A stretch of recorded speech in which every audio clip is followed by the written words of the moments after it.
So, Denso electric horn power tone na waterproof ano.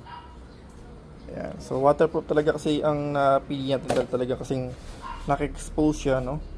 And then ito okay na no, na wiring na natin siya with the syempre relay and syempre yung kanyang fuse. So, let's check the Denso.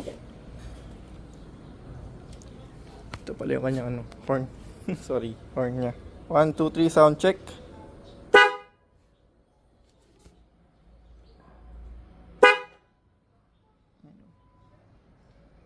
Ayan siya. Okay. Alright, lakas ah. Okay, so ito yung installation niya. Nandyan siya sa baba kasi yan lang pinaka-pwesto natin pwedeng lagyan. Okay. So ito din medyo matibay-tibay na pinaka magiging bracket niya kasi nakaipit siya sa dalawang crash guard natin ano. Solid na solid yan guys.